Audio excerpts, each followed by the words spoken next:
This episode of Busy Phillips is Doing Her Best was recorded on Sunday prior to the egregious confirmation of Amy Coney Barrett. But trust us, we're fucking mad and really sad about it. Anyway, enjoy.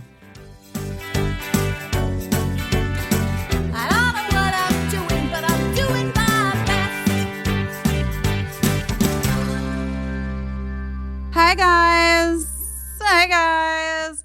Welcome to Busy Phillips is Doing Her Best. I mean, so far we're not all doing great. I'm just gonna say it. I had to just go Shantira, you don't know this. We hopped on early to record some ads. Shantira popped on, said one thing, wasn't recording, and computer froze. Hey man, I am trying, but you're also yeah. The internet was not having it. It wasn't having it. The internet was like, we got to start over. Also, I had to go change my pants because my jeans were too tight in my crotch. Yeah. And I was like, oh, sometimes you have standing pants. Like yeah, these are. I have pants that like when I lived in New York, like I'd be like, oh, I'm going to go to this bar. I'm going to be standing the whole time. Cool. But then there's like pants like, and you go to the movies and you're like, I can't sit for 3 hours in these pants. No, this is like an instant UTI. Yeah. This is like an instant urinary / possibly yeast infection. I don't know what would have happened if I'd done this whole podcast in those jeans. Yeah. But I had to go change. When my husband and I first started dating, we were very young people in college, and there was a day where we were supposed to go somewhere, and he was like, I don't know if I can go. I'm feeling really bad. And I was like, really? And he was like, yeah, I had like something with my stomach is wrong. And like, I don't know if I should like go to the doctor. And he was just like really like looked alarmed. So I was like, listen, let's get you back to your dorm room, get you in your pajamas, lay down for a few minutes. If you don't feel better, then we'll go to the doctor.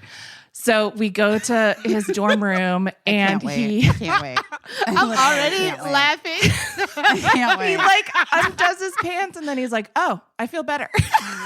And I was like, your pants were too tight? And he was like, yeah, I guess. And I was like, you never felt the feeling of having too tight pants? You thought it was like a disease? Oh my God. And he was like, I mean, legit, I guess I never had too tight pants before. He thought he was having some sort of a gallbladder attack. And his jeans had been put in the dryer. Yeah. I mean, you guys probably have had less experience than your girl in really tight clothing for like events and stuff. Because if you don't have to subject yourself to it, I would hope that most people don't subject themselves to it. Yes. I don't want to use like a brand name because like shapewear is shapewear, you know? Yeah. But like it truly can just give you such intense gas or like pains. Yeah. When I worked at Bravo, there were instances of housewives almost passing out from really the shapewear it's incidents. Really hot. It's hot. And sometimes when they're dressing you for events, they have you double up, and that's just they double up. Yeah, I haven't had to wear it because like by the time I started going to any events, I had like switched to wearing suits. Like right when I was touring, so probably like 2016 when I toured, I wore just like LBDs all the time, and because it was just like so easy to get dressed in a parking lot in a little black dress. Just zip up the back and you're like ready to go. And then I like switched to suits when I got like a resident like stage. Like I was doing like 8 shows a week. And I was like, I'm going to wear a suit. I don't want to wear this dress. And I wore the suit and I was like, damn, men just walking around comfortable all the time. Just all the time. Just like that. It's so funny because just comfortable. And like, look, I don't know if I've ever really talked about this. Like I obviously have famously been Michelle Williams' date for the last, I would say, 10 years that she's been nominated for Academy Awards and Golden Globes and Independent Spirit Awards and all that stuff for her, all of her incredible work. And it started with the year of Brokeback Mountain. And it's so much fun, and I love hanging out with my best friend.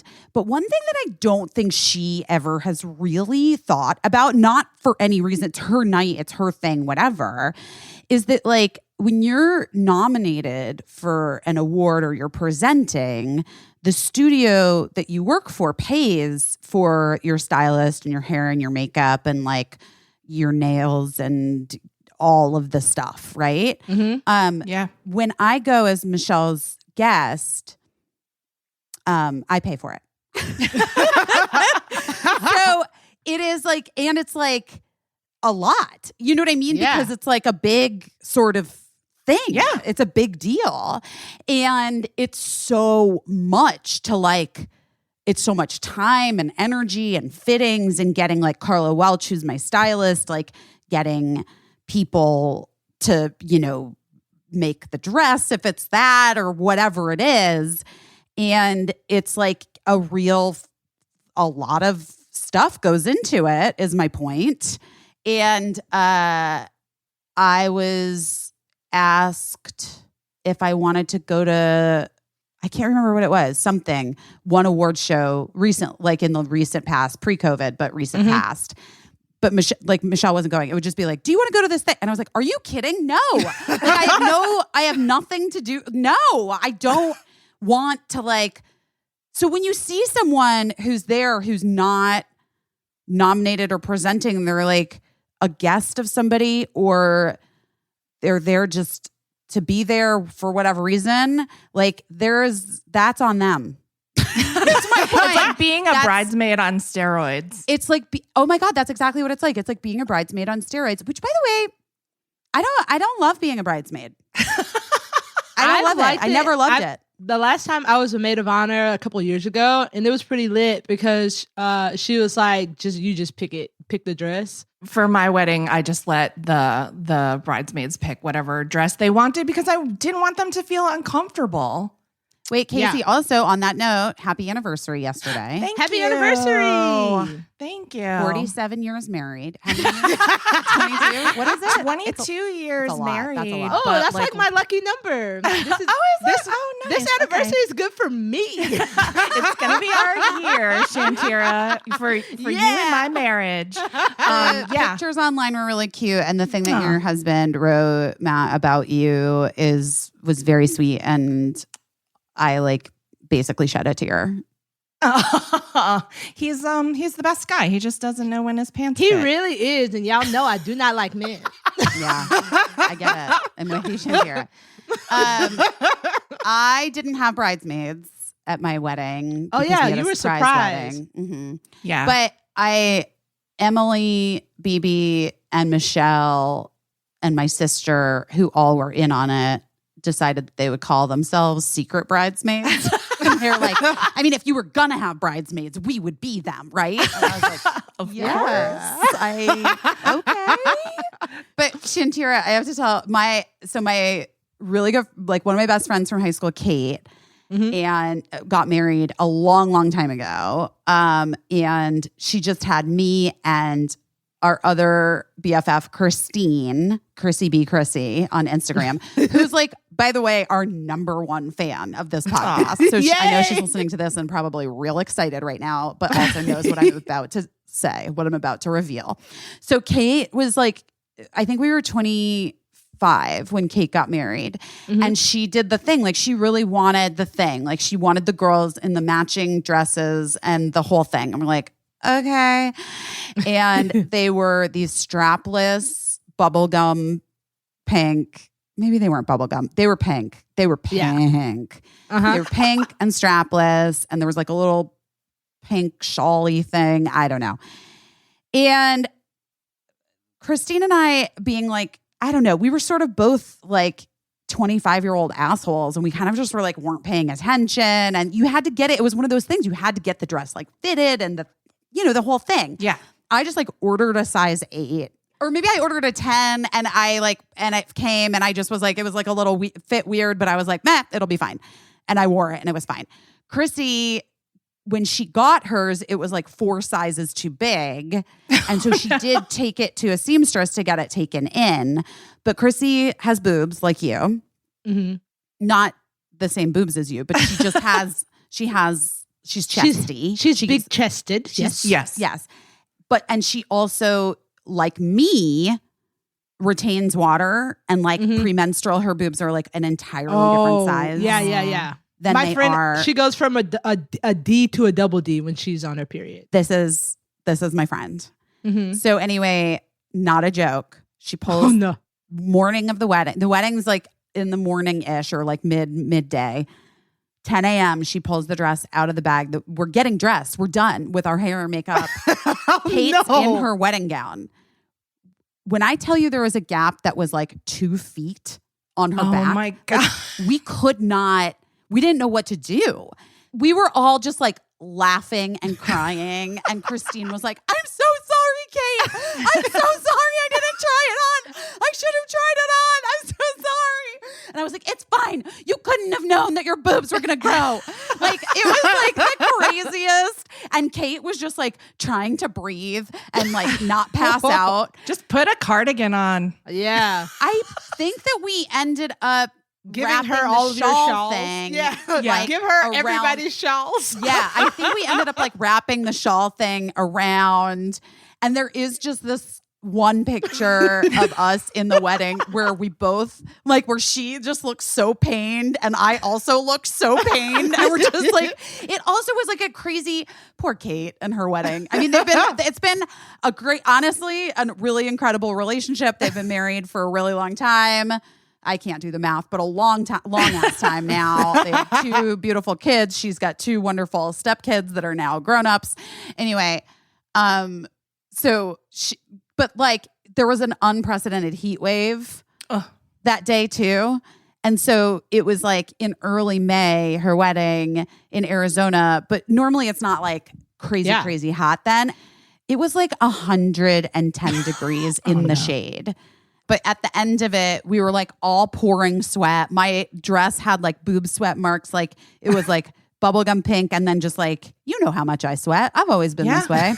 Then just boob stripes. My dress was striped. Everybody was like fanning themselves, about to pass out. The things people go through. We made it. Right? We love to see it. It was just a day. It was just a day. And now it's been life. a beautiful marriage. Well, I'm just saying that's why, back to the original point, let people wear what they need to wear for their bridesmaids. Let them be comfortable and let them pick their dresses. Anyway, guys, so yeah, I'm doing my best, trying not to get a UTI today. Shantira's internet's back. Your apartment looks totally done. The rug's down. We're pretty much done. So Yay. It looks great. That's what I'm doing my best at. It's 2 things. Got a waffle maker. Fucking change the game, baby. So damn. Feeling really good about that waffle maker. Made some ginger chocolate chip waffles this morning. Wait, can I give you? I have the best waffle recipe ever. Can I? Yeah, give it to you my me, please. Grandma's waffle recipe. Hell yeah. I love a it. waffle maker. So Okay, I got great. a waffle maker, and then I went to my breast reduction. Yes, we need an update. Surgery scheduled end of December. We're ready to go, baby. Congratulations. Oh my Congratulations. God, I'm so happy for you. Shout out to my credit card for making it happen. Getting those points, baby. Yeah, use a credit card that gives you points. Get the points. Yeah, I'm trying to get a couple of free books out of this with my points. You deserve it. Thank you. I'm so happy for you. Me too. It was really good. I had to go to Beverly Hills. How was it? It was it's one of those things where it's like, because breast reduction is considered plastic surgery, like it's a vibe in the office. Yeah. A lot of gold. Yeah. It's like, because my doctors are like cool plastic. I don't know. It's like, It feels like nip tuck, but like without all the like murder and bad stuff. Right. It's just like cool guys who do plastic surgery. I don't want the guy, my orthodontist from when I'm 13. I don't want him to do my breast surgery. He doesn't have the vibe. He wasn't you need a an boob guy. artist. I do think that like if you're gonna fuck with plastic surgery, also it's not a place to fuck go around, cheap. right? Yeah, you just don't want to. Don't go to the lady who's like got a discount. I went there and to that place in Beverly Hills when we parked our Honda Fit. Literally, I shit you not, 4 Range Rovers and and a Porsche pulled by, and I was like, God. "This is where I want to get my surgery." Wow. I had to get my tonsils out when I was an adult, and my boss helped me out with it because I was new to New York City, and so Dave Letterman, your boss? Yes. Your boss, So he Dave helped Letterman? me. He helped me figure out which hospital to get my tonsils out at, and it was a super fancy hospital. Yeah. And I woke Dave up. Letterman's not going to a cheap hospital. The surgeon was like, "Oh yeah, I was like Jackie Kennedy's ear, nose, and throat or whatever." And I was like, "Well, she's passed away, and also I think you're not supposed to tell me." But Maybe you can after they die. maybe. But after it was, the reason I knew it was a super fancy hospital is that I woke up in a recovery room in like one of those recovery chairs, and every single other person had bandaged noses. They had all gotten rhinoplasty. I was the only tonsils there. Yeah, you don't want to mess around. Oh my God, that's hilarious. If it's good enough for a rich white lady in Beverly Hills, it's good enough for me. That's my vibe. I love when it. it. Comes to this. I think that's it. the standard we should all hold ourselves to for healthcare. Yes. Yeah, it's like, well, I don't know. You know, they have like a special, they might not have it right now. I was trying to think if they maybe don't have it right now because of COVID, but there's a special, I know about this special wing in a hotel that's right near Cedars. It's like a special post-op recovery wing for people getting plastic surgery. Mm. And You it's got to like, use your points for that, Shantira. I think it's like real expensive. And you can go there for however, you know, like to recover from your plastic surgery so that people don't see you. But it's also like got nurses and stuff and they take care of you. Well, these guys, they've been on an episode of The Doctors. If you really care, you could probably figure out who it was. But I like saw them and I was like, damn, they just TV doctors up in here. Okay. What a flex. It's like, I remember when after I had Birdie and I saw my OBGYN who delivered her on the Kardashians show. Yes. And then I was like, for a minute, I was like, wait, is that not a good thing? And then I was like, wait, they probably have the best doctors. 100%. I'm happy to share. But then it was very nerve wracking, you know, with Cricket because Cricket and North. Yes, that's right. Yeah, North Cricket and North are the same age. And they were due like basically the same week. And I was nervous that I was going to get kicked to the curb and have some rando doctor pull that baby out with me and not my doctor. But then Kim had North early. So I was like, whew, I'm all good. Dr. Crane helped me pull that baby right out. Dr. Fraser Crane? No, his name is Dr. Paul Crane. And he, like, if you've seen the episode, I think it's Courtney giving birth. Like, she pulls the baby out. Yes. That's like his party trick. Everybody, I pulled Birdie out. Like, he's like, give me your hands. Once he gets the shoulders out, that's the hardest part. That's where you have, like, if you're like me and you don't have any pain drugs, that's like the white, searing hot. You can't see for like 5 seconds. You cannot see. Your eyes are open. You can't see anything because it's so fucking painful. And then the shoulders are out. And then he's like, give me your hands. Because you're kind of like, I don't know. I was kind of like sitting up anyway, sort of like hunched. And so he's like, give me your hands. And so I reach down. And then he just like puts your hands under their And then you have that Simba moment. You have that Simba moment. Fucking Simba them right out of your vag. And it is like, honestly, every OBGYN should do that. It is the greatest, most empowering feeling of all time to pull your baby out of your vag. Amazing. I'm just saying. Shout out to everybody who's done it. And shout out to everybody who ain't gonna never do it. Shout out. I don't know. Anyway, I'll never forget. I was at when I used to go to church regularly. I was like at this church, and like all these like new moms were talking, and like I came downstairs and I caught the conversation of like, well, how much did you tear? And then they just all went around and were like talking about how bad their tears were. And they were like, yeah. And then I was like, you know what? The Lord told me to go outside. Yeah, like ladies do like to talk about how their bodies have been changed or like what trauma they endured whilst giving birth. I have nothing to offer. And I also don't want to sit in here and just be like, yeah, tell me more. Tell me how you hurt so bad.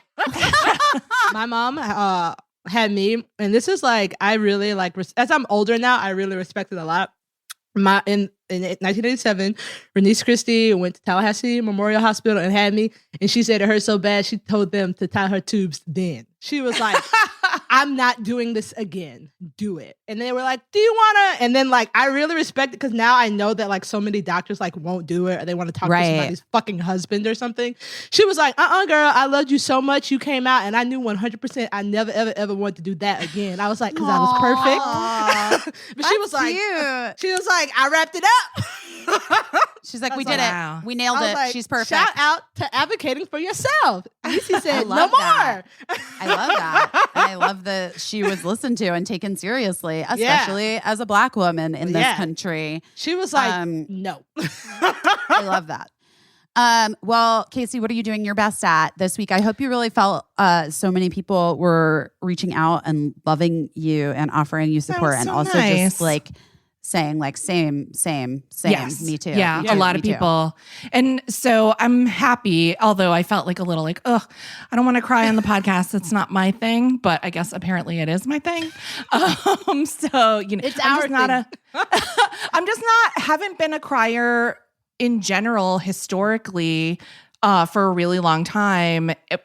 But then I remember you saying that, Busy, that you used to not be a crier, and then I wasn't. Suddenly, And then I went to therapy, and I started crying all the time. I like when the floodgates open, sometimes they need to open, and then getting them shut is maybe an impossibility. Impossible. Yeah.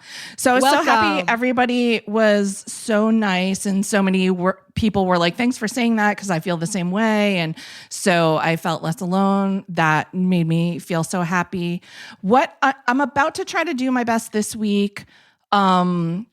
Offering an apology and addressing some allegations.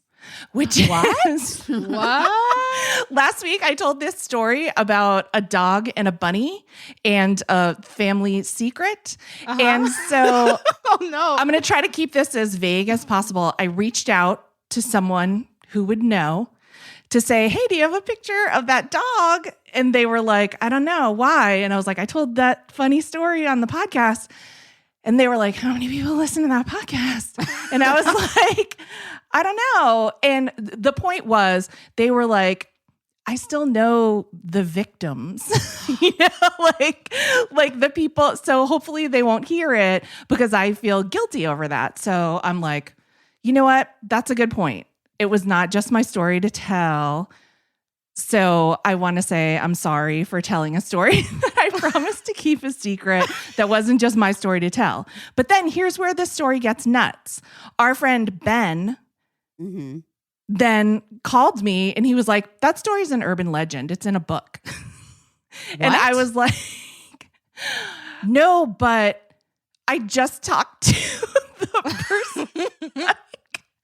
So he was like, I mean, I believe that you believe it happened, but I can look it up. And I was like, no, but it did.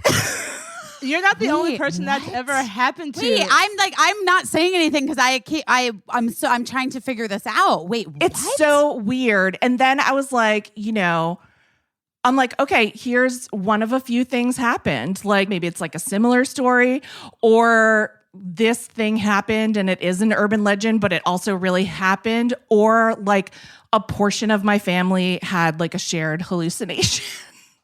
Which if that's the case, I retract my apology. But anyway, it happens because dogs dig up everything, and everybody in neighborhoods are terrified of being responsible for killing other people's pets. Like, that's America. Yeah, that's America. That's Guys, America. do we not remember the dead wing from last week? Like The dead wing dogs, happened. dogs dig up everything dead, and where do people bury their fucking RIP pets? In their fucking yard. In their Okay. yard. The dogs- So then I was like, yeah. but you guys know me, and I was like, should I like reach back out to this and then I was like, no, you know what? No, don't. They were already annoyed. They were annoying. And Don't like do it, now don't I'm gonna re-annoy them and say like this thing that we both remember is not true. But you don't even know that it's not but- true. Can I tell you something? Without revealing too much. You know this, but I can't talk about it. But I know But I'm gonna talk about it. But I'm going to talk about it. But I personally know a person who there's like an urban legend thing. Like I also know someone that the story became an urban legend, but I was there.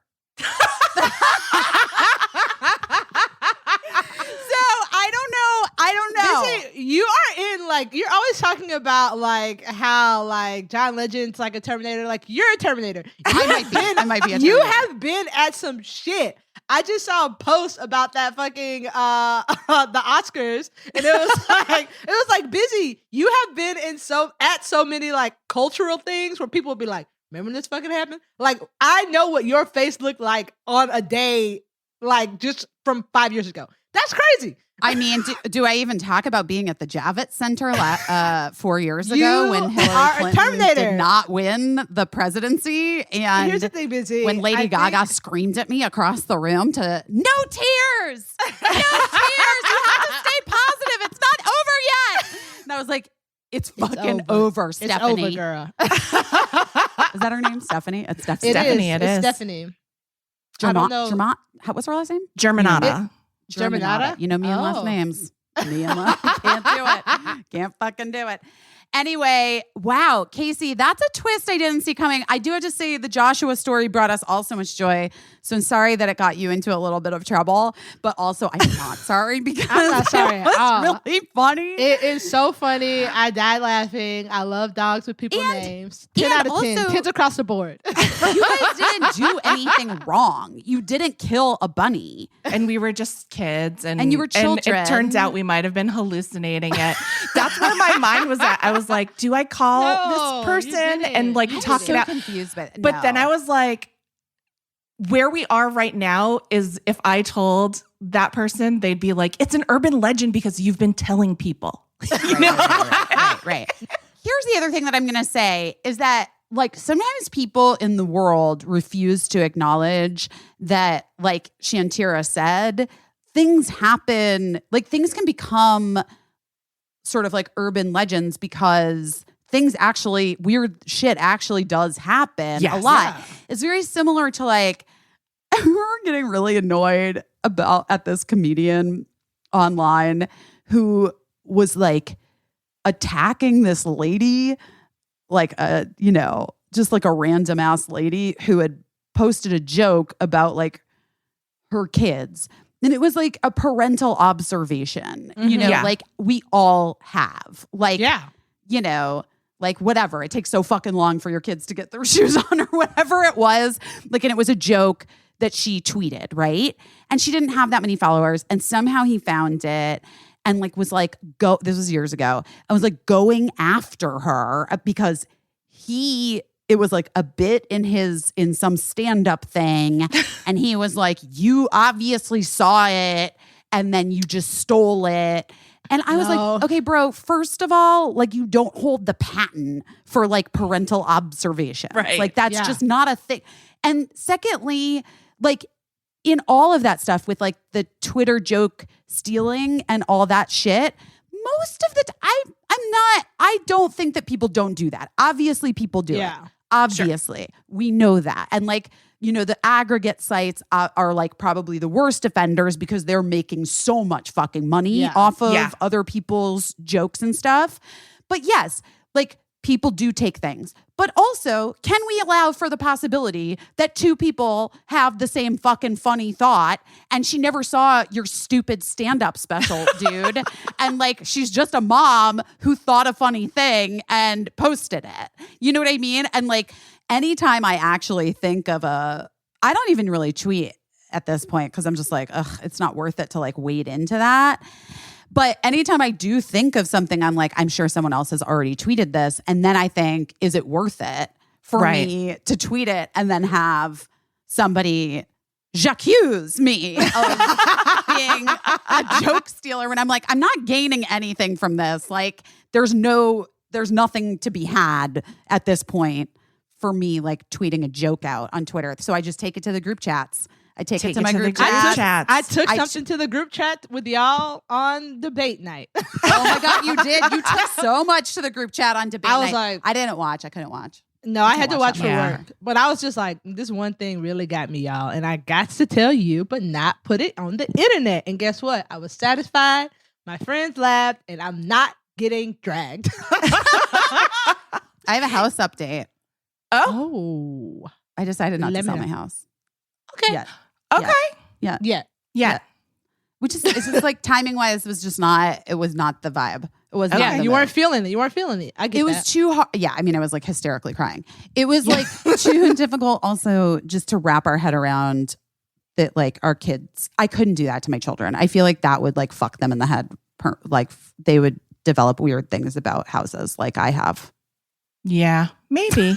I don't know. I just think like they left LA for what they thought was 3 weeks. And then it's hard when you don't know. Yeah. And it is. So we are going to probably rent it. Like we have a house person staying there right now, Raymond, who's living his best life, like playing in my closet. Did you see that? Wearing your my glasses. I was like, those are my glasses. What are you doing? And he's like, caught. I'm like, okay. I love how he's like caught, but it's like on Instagram. It's like, you know, I can see that's my house. I mean, listen, honestly, I love it. My neighbor texted me and was like, oh no, like, please tell me you're not really moving permanently. Like, I'll be so sad. And I said, oh, I don't think so. I think we found people that want to rent it. But my assistant is living his best life there for the moment. And he goes, oh yeah, I know. I've seen him. I follow him on Instagram. And I was like, oh boy, Raymond, what's happening? Like what like scenes is he shooting in the backyard or like whatever? You know what I mean? This is so fun to me, but I'm going to go and watch it some more because it's pretty intense. Yeah. Funny to me that you're just in your closet wearing your shit. I mean, when I was like, and I kind of rarely, because listen, I'm really bad at having people work for me. Caissie knows how bad I am at it. I'm like the worst. Well, that's not true, but you know, I'm not the best. There's challenges. I have challenges. Here's the thing: when I was working for you, I had a very good time. Well, that's different. I mean, like I get uncomfortable in having someone who is supposed to be like assisting. Mm-hmm. Yeah, truly. It's hard. I fully understand that. I had to get 2 different calendars just for me. I don't have an assistant. So I fully understand that. You get booked and busy. You need help. And I think that we aren't used to asking for help. You want to avoid having the people in your life who are your friends and your family feel like they work for you. Yes. At least I have to avoid that. That is like a major thing that can be, it would be way better if Mark would just agree to be my assistant. He gets you. He gets you the best. With that. But okay. I mean, that's where I would like things to go, but that's not feeling it. I get it. But anyway, I worked all last week, which was crazy. Yeah. And I COVID test every day. And it's like harder than I thought it would be because of the COVID stuff. Yeah. Like the biggest issue currently for me that I'm facing is the lack of craft services. Oh yeah, you can't have no snacks. That's so sad. That's the best part about being on. I mean, like having a job is the best part, but that's the second. Having a job is but you guys, I don't even think it's probably a Hollywood break. Probably everyone knows what craft services is, right? But Hollywood break, because it's like it's catering, but we call it craft services, right? Yeah. But it's like food that's out on a table all the time. Yeah, and it like is like peanut M&Ms and like jars of gummy bears and like whatever chips you want and then like a little station to make peanut butter and jelly sandwiches. And then like after lunch break, there's always like cookies and cakes and things. Snacktown USA. Like it's Snacktown USA, like Cougar Town, like just there was always like something delicious happening, right? I did a movie in Mexico and it was the best because it was just all Mexican treats. It was just like a bunch of shit I'd never had before. And I was like, this is very cool. Oh my gosh. It's awesome. Well, that's amazing. I didn't realize how much I counted on a little snack every once in a while, every minute going. Yeah. And until that was just not, obviously they have food for people, but you have to, it's like a whole process. Like, you have to order it and then you feel bad and you don't want to do it. Right. Cause I'm not like, hey, can you get me 3 peanut M&Ms? You know what I mean? Like, I just can't do that. No. That's fucking crazy. It's not our vibe. It's wild. No. So then I went to the grocery store, like to a bodega, and I just got like a bunch of candy, but then I just ate it all. There's no winning here. So it's like when you sell candy in band, when they give you like 24 candy bars to sell, and then that night you've eaten 20 candy bars, and you have to think of how you're gonna get $20. Okay, so that was work, but also I love everybody that I work with. Like I love Sarah Bareilles is the cutest, and she's so the nicest. Sweet. I met her at a wedding. I met her at a wedding because I used to be on a cruise ship and one of her good friends worked on a cruise ship. And I went to his wedding and we went there. And when I tell you, she was so nice. She sang. It was so cool. I was like, girl, you're Sarah Bareilles and this is fun. And Renee Elise Goldsberry is incredible. Although I haven't worked with her that much yet, but I can't wait to see this show. I'm obsessed with everybody in it. But then Paula Pell is like my new best friend. And we just like can't stop. I am like obsessed with Paula. Aww. And but then the other thing that's crazy is like dancing and singing. Like as a pop star. Like I've had like these like dance rehearsals and stuff and like choreography and learning these things and throw back to white chicks. I mean truly. But what I got really frustrated because I was like posting some stories and stuff from work and like you can see my makeup, but you can't like really see the full looks. Mm-hmm. And, they were being kind of like, remember when I thought I could announce the job. Yeah. And then they were like, no, you can't announce the job. And then when they were doing my contract, my lawyer called me and was like, who's the best? Cheryl. Shout out to Cheryl. And she was like, so they're trying to put in this caveat that you can't talk about work on your podcast or Instagram. And I told them that was a non-starter because this is like a huge part of your life and you obviously have to be able to talk about it. And I also was like, I understand lawyers, whatever, but like, I'm not going to tell the plot of the fucking shows. And I a little bit was like, fine, I'll just like do whatever, like fine. Mm-hmm. So then they added a thing. They just made it like not to talk about specifics of the like plot points, characters, blah, blah, blah, blah, blah. And okay, fine. And that if we wanted any of the people from the show to be on our podcast, that I have to get like approval, which is so annoying because Sarah Bareilles already was like, I really want to be on your podcast. And I was like, well, we're going to have to go through the powers that be about that. But anyway, so I'm like, whatever. So I was like Instagram storying from work and you can see my makeup and my hair and stuff, right? So then this whole this email goes out, like, just to remind everybody, there's a policy that you can't Instagram. And I was like, just to remind everybody or fucking me. Because if it's just me, like, just send me the fucking email. And I was like, whatever. This is so annoying because you know that then when the fucking show comes out, they're like, are you live tweeting? Are you going to post? Like, how many posts are you going to do for the show? It's like, this is all the thing. This is part of the reason why you want me. Like, is because, right? You're getting people hyped up for it. I am hyped up for it. But I'm also hyped up about fucking people telling me what I can and can't talk about, which is bullshit. But also, cause then,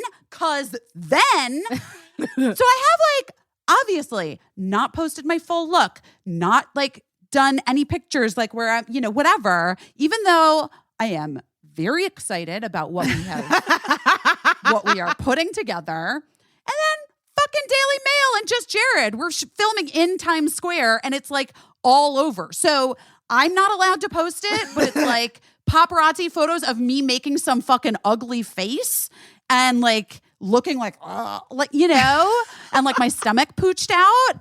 Like, it's really frustrating me. I felt like that was not doing the best for me. Yeah, that's frustrating. You're just trying to get people excited. Just trying to get people excited, but also like the idea, like, let's walk it through. Yeah.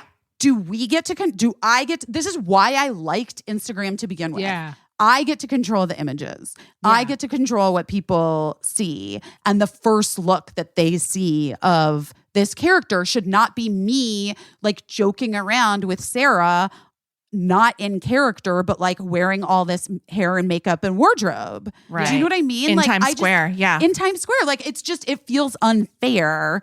You guys, unfair is relative. Understood. You know what I mean? Yeah. Yes. Oh my God. Wait. Speaking of unfair, the saga with the merch, you guys, and Birdie's school. Oh no. Now it's just all turned. Well, I was really trying to be involved in this school that Birdie was starting in LA. And so I like volunteered and I did the merch and I did all this research. And honestly, this is why when I was doing it, my friend whose literal job it is to make, like, he does like crew gifts for, he does corporate gifts. And so he and his wife have 2 kids in public school in Los Angeles. And so they do the merch for the public schools that, in LA, like to fundraise. And so I called him first and he's like, oh, dude, you should have called me before you volunteered for that job. Like, it is a thankless job and people are so horrible. Like, just wait. And I was like, what do you mean? How bad can it be? And he's like, just wait. I was like, I'm putting a lot of thought into this. Like, I'm making sure that the stuff is like sustainably made. And you guys know, and we didn't get into it on the podcast, but I went like deep and hard. Yeah. That's what. Okay. So anyway, I like really got into it and I did, because tie-dye is so big. I did these like a little bit of a different design on a plain white shirt that could be tie-dyed. And then those women that make those tie-dye kits in LA, Lizzie and Lex, and they made mini kits. So I like worked this whole fucking thing, right? And then, and it was a lot. And it was just like, always like, so where are we at on this? Like, it was never like, you know what I mean? They were just like, everybody was so rude to me about it. Like this is my whole job, like, and I'm getting paid a lot of money to do this. Exactly. It would be very easy to say like, Busy, thank you so much for working on our school merch. Do you have any updates you want to share with us? Oh, also, by the way, I got our dear friend, Molly Kloss, who did the podcast title card like for us from her company Refinery, The Refinery as a gift. As a gift. She did that for us. And the Refinery did all of the Busy Tonight logo and all of our graphics packages. Yes. They're like a company in Los Angeles that like specializes in that kind of thing. The school had been using some logo that like they didn't own. And so I sent it to Molly and she's like, oh, I'll just based on this, I'll just remake it and then you guys own it. Yeah. And whatever. So I got her to do that. No one was like, people were like, okay, great. okay. Okay. Great. So there were some like issues with some of the stuff, but also like it's COVID. There's like shipping issues. Like things are just kind of wild, you know? So anyway, and like getting the tie-dye kit. The tie-dye kit was like a little bit high concept. I'm just going to say it. You know what I mean? Because the things I tried. The things had to come separately and whatever. It doesn't even matter. It was a little bit of a fucking mess. And so anyway, the woman who I sort of had been like having, you know, I like her. She's got a lot on her plate too. Everybody's dealing with a lot. I'm always trying to give people like the benefit of the doubt. Yeah. But, you know, I'm starting this job. I'm here. Plus then I guess like we had done it all wrong. And like we didn't have permission from LAUSD to even fucking sell. Like it was like a whole mishigas, right? God. And I was like, well, that's not my fault. I don't know. Like you're the one. I don't know. You told me to get some shirts, and I got you some shirts. That's it. I'm not kidding you, Shantira. I was like, I don't know, but also like when I then was trying to help this woman figure out like what LAUSD requires in order to, I was like, oh, this is impossible. So she said, here's another place. We have to use this place for the next merch drop. And I was like, oh boy. And then she was like, had texted me and I was like, look, I can't, I think maybe if there's somebody else that can handle it, that would be great because I don't think I have the bandwidth to deal with this at this moment. And she was like, okay, fine. Can you at least send me the logo?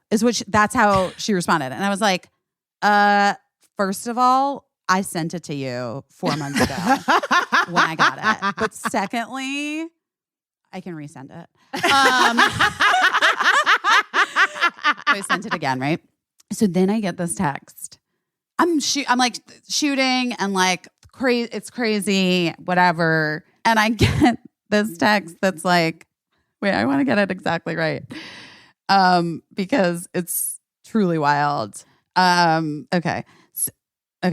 So-and-so still in all caps has not gotten a tie-dye kit. What can be done? This is so unfair. And I was like, no, okay, well, honestly, I can think of a lot of things right now. Unfair is relative. That can be done. Unfair is relative. It is the relative. Snacks, I need a fucking snack. So I feel like that's really unfair. But anyway, I was like, you know what? I own it. This is totally on me. I'm so sorry. I messed up. And I can have Raymond like grab and deliver today. And a tie-dye kit that they ain't gonna use today. And then like, what time? And I was like, I don't know. I'm on set. I don't know. I think you should just have him drop it to my house. At least if I have it, I'll know where it is. Oh my God. I was like, okay. All right. Wow. Okay. Wait. You know what? Wow. No good deeds, guys. No good fucking deeds. And so then anyway, it got, obviously resolved and the unfairness was rectified. Rectified? Is that right? Yeah. Anyway. Sure. It's wild out here, man. Ray delivered the tie-dye kit successfully. And then she was like, thank you so much. Have a great day. I'm like, oh my God. I'm like, I just want 3 fucking peanut M&Ms. And so anyway, needless to say, I'm out. I'm out of volunteering for anything ever again. I would love to say that it's a Hollywood problem, but I was like a Connecticut parent volunteer and it was the same. Yeah, I think that's just like the vibe everywhere. But why is it why so mean? Why so thankless? Why so like you're not doing it right? It's like I think there's like a lot of probably deep psychological issues that go into it. It could probably be a whole podcast about just talking about like people get so defensive on on behalf of their kids, and like maybe this woman feels like it's such a thankless job that I've volunteered for, and that job is harassing Busy Phillips via text about tie-dye kids. Well, you know what I mean? I also think that there is such a people are like looking for control and power in so many different ways, but also there is a minute amount of time for which you can have this particular power. Like your kids are in school for like this specific amount of time. So like, even if you get as powerful as possible, like it's over. Like a weird power trip. I was the president of the preschool board and when my kids were in preschool, and I was, we had a fundraiser meeting and I said, we're going to have the best fundraiser event ever that this preschool's ever seen. And I got reprimanded because that was insulting to all of the other fundraisers that had ever happened. Honestly, I could see how that could hurt someone's feelings. Shantira, she didn't walk in and say like, okay, we can all agree last year was bullshit. This was shit bags.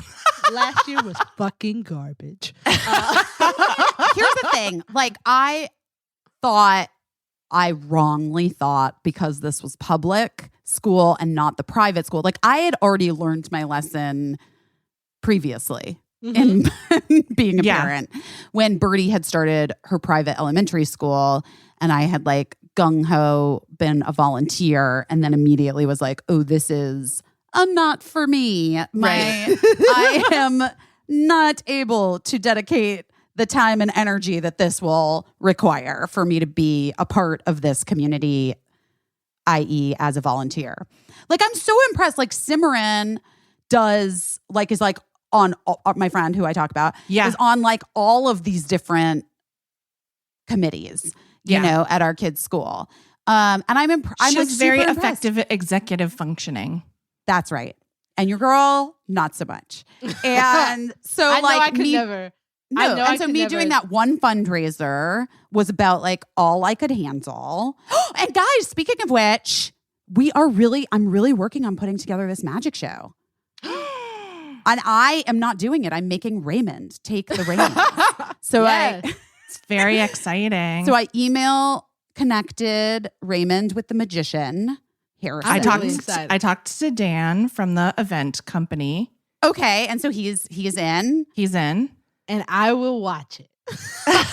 Well, we're gonna host it. The three of us are gonna be the hosts. I love this. We're having a party together, a magic party. It's gonna be a magic party for the holidays, and we don't know when exactly yet, but sometime around the holidays. Speaking of magic, you know who is the most magic? Our guest today. Oh yeah, she is Merrill Markoe. Now, listen, guys, I'm going to explain to you who Merrill Markoe is because a true icon. She's a true icon, a hero in many ways to all of us individually and collectively. She is an author and a writer, but Merrill Markoe got her start with David Letterman. They were basically creative partners, and every bit that we loved came from Merrill's brain. Like she was like the woman who ran it, who like held it down. So all like stupid human tricks. And she came up with that. Stupid pet tricks. All the remotes, like everything where Dave went out on the streets and a camera followed him while or talked to people through the earpieces. Like she basically invented modern late night talk show. Truly. Right? Yeah. She'll say no, but yes. But you say yes. And I trust you. And I say yes. Let's listen to our talk with Merrill Markoe. Guys, is Ray using my Athena Club stuff in Los Angeles? I mean, we have to smell his armpits and find out.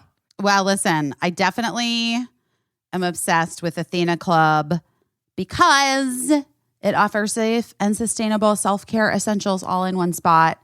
and it comes right to your house. Everything from body care to wellness, period care, delivered when you need them. Free shipping always. You never worry about running out of your essentials. They're vegan and cruelty free. Everybody's loving all their products. I love the razor. That's my The razor's great. That's with my the little thing. magnet holder. Yeah, and I hate cheap disposable razors. I just hate them. And I don't like the super overpriced ones that like are locked up behind a thing.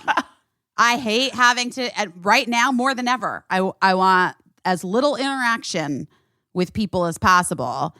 Yeah, I like it because they have so many items. Like I got face wipes and deodorant and probiotics and vitamins and razors and shaving cream, and it felt like honestly like a care package, like that someone nice would send you when you're in college or away at camp. Ooh, I like that. Okay, I'm in. I liked my razor kit. I love my razor kit. The best part about the razor kit, it's only $9. It includes 2 blade razor heads, your choice of a razor handle color. I obviously got pink. And that little that magnetic holder that we love. Yeah. I stick other things to the magnet too sometimes, by the way. What else do you stick to the magnet? Like I just have like like a little skin tool and tweezers, and sometimes I'll like take those into the shower to use my mirror like while I'm in the shower, and I just stick those to the magnet too. Well, all right. That's the best. I love that for you. Okay, it doesn't stop at incredible razors with Athena Club. As the ladies told you, they carry all self-care essentials that you need. And every product is vegan and cruelty-free. So stop using razors that underdeliver and give you bumps and switch to Athena Club. Sign up today. You're going to get 20% off your first order. It's really awesome. They have so much good stuff. Go to athenaclub.com. Use promo code BEST. That's ATHENACLUB.com with the promo code BEST for 20% off. I promise you, you're really going to want to get everything, but definitely don't miss out on the razor. And 20% off, athenaclub.com. 20% off your first order with my promo code BEST. I'm going to go order some more stuff, actually. I really am. Listen, guys, I get it. When money's tight, investing in yourself might not be the thing that you're like, oh, I'm going to spend my extra little bit of money on therapy. But here's the deal. We talk about it a lot. Mental health is a necessity. It's not a luxury. And taking care of yourself shouldn't and doesn't have to break the bank. And investing in your mental health has long-term benefits. So I would like to introduce you to Talkspace. If you don't know what it is already, it is really awesome. I understand that times are tough, and especially like when times are tough, your mental health can suffer even more. But that's why I just love this Talkspace. Talkspace is a personalized support system, someone to talk to 24/7, someone trained to listen without judgment, to offer accountability and support. With Talkspace, you can do it for as little as $65 a week. It's online therapy. You connect with a licensed therapist for a fraction of the price of in-person therapy, and they match you up with your perfect therapist from the comfort of your device, and you can figure out how it works best for you. Because unlike in-person therapy sessions, it gives you 24-hour, 7-day-a-week access to your online therapy room. You can send messages, unlimited messages to your dedicated therapist. They'll respond daily, 5 days a week. And best of all, an entire month of Talkspace costs about the same amount as a single in-person session. So they're on a mission to make therapy affordable and accessible for all. I really think that so much of the issues that the country faces as a whole would be helped so greatly by people being able to talk things through with licensed therapists, get real help and real perspective on things. And Talkspace's therapists are trained in over 40 specialties, including, but not limited to, anxiety, depression, relationships, and more. So no matter what, Talkspace is going to find you the perfect therapist. So it's affordable. They've got an extensive therapist network. It is secure and private, using the latest encryption technology to store client information if that's something that you're concerned about. Obviously, I feel like we should all talk about our therapy all the time so that we can continue to destigmatize it, but I also get it.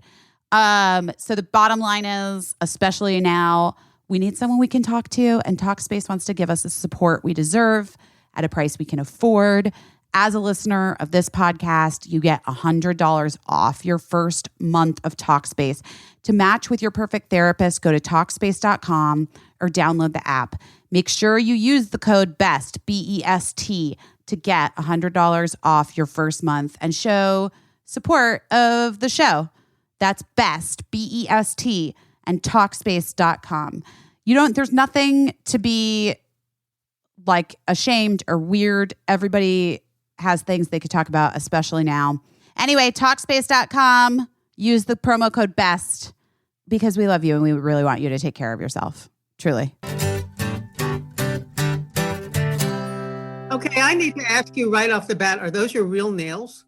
I'm doing a show with Tina Fey, and I play a former 90s girl band pop star who now is in her 40s and has these nails.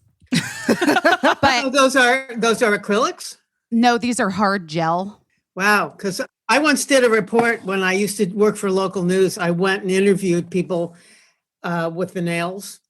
Because if I get a manicure, it lasts 10 minutes, like till I get to my car and my purse. And I just was watching these people do this. It's that Joan Rivers thing of you. Obviously, I can't. You can't see me on a podcast, but it's that arched fingers, and then your nails are reaching skyward, and then you can't actually do a button or anything. Yeah. I mistakenly tried to put on a dress yesterday that doesn't have a zipper. It's all like little tiny buttons up it, which why they even made that dress in the first place is stupid. But it was a frustrating 10 minutes in my closet until I was like, this isn't happening for the time being while I'm shooting this. You can't actually use a pencil or anything either. No. And I certainly can't ask my husband to button or put, like, he's just not, right. He can't do that. Anyway, Merrill Markoe. Yeah. We're so thrilled to have you. You're a legend. You're an icon. You are. I am. I'm a hyphenate. You really are. You're a woman who paved the way in so many ways. And you know what a legend means, by the way, in that moment in your career, it means people think you're dead.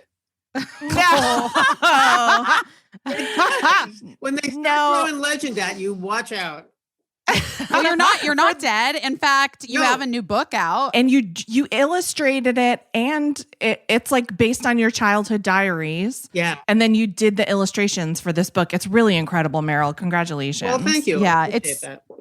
The stuff of legends who are still alive. If you're not familiar with Merrill Markoe, everyone, I like to say, because my career has mostly been in late night talk shows and talk variety, that she's like the mother of the modern late night talk show. Everything that you think that you're watching that's like the freshest, funniest thing in late night, Merrill kind of invented it. Well, not everything. Just almost every single thing. Well, some things. The good things. Yeah. So that's, obviously she holds a great deal of meaning for the three of us and what we've all been doing in our careers. But you started off working with David Letterman, who we recently had on the show. You invented stupid pet tricks, stupid human tricks. You were the brains behind the whole outfit. Sorta. I was a brain behind it, that's for sure. And I was there with him for two other. So he was on his fourth show by the time he retired, but I did the first three with him. There were two others before the one that lasted a lot of years. There was a morning show, and then there was a pilot for a syndicated show.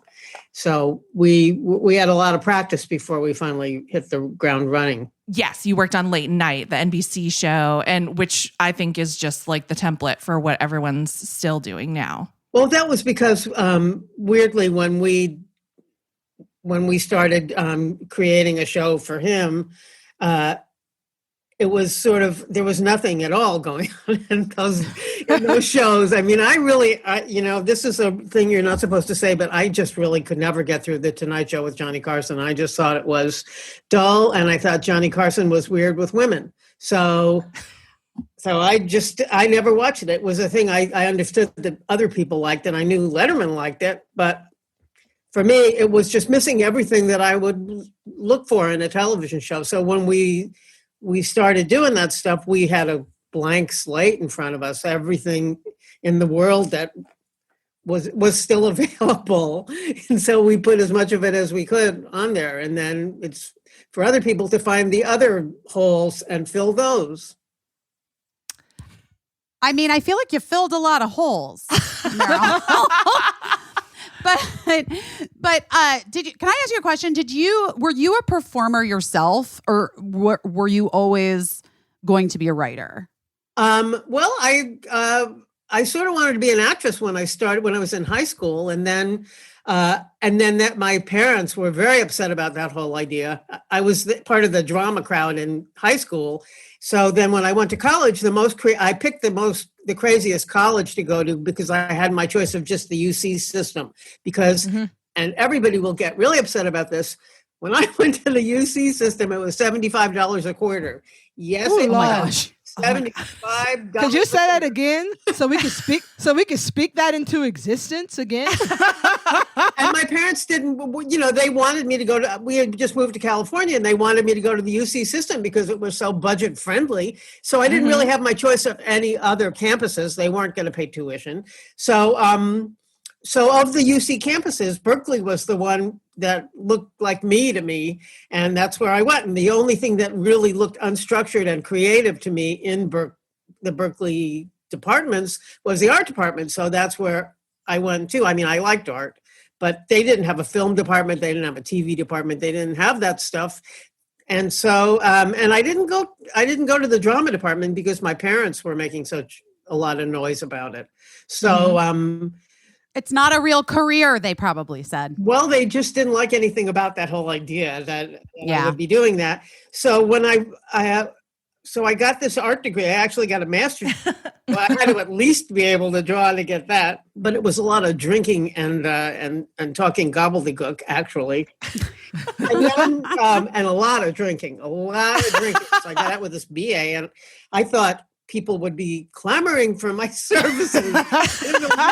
I didn't have any kind of practical sense of anything. I just thought that I would show up at an ad agency, for instance, and they'd go, "Oh my God, you have a BA in art?" And then they throwing themselves at me. So that didn't happen at all because I didn't even have that kind of portfolio. My portfolio was, nude sketches and stuff. And then I got a job teaching at USC for a year. And when I went to USC to teach, I was teaching freshman drawing and painting. I discovered the film department, and I went, "So wait a minute, you're saying there's a department that is this?" I never thought it was a thing. I thought that the way you got into it never occurred to me that you would study television or film. I just thought that was a thing. The way that you got a job in that is that your father had a job and gave you a job. And here's the thing. That is how you get a job in the industry. A lot of times. But I'm here to give you a horrible example. So I sat and I went back up to San Francisco after my job was over. I only had a 1-year job. And I wrote spec material, which I had learned to do by taking screenwriting at USC. They were letting me audit classes because I was faculty. And I went back up and I wrote spec material. And then I moved back down to LA by myself. And I got a job really quickly. This is going to be very depressing to hear. But And I couldn't believe it. I just seriously couldn't believe it that I had showed up. I had maybe $250. I had a car that only one door opened. And I moved to LA, and I moved into right across from NBC. It was an hourly hotel that I checked into, a terrifying place where I was moving the furniture in front of the door when I went to sleep at night.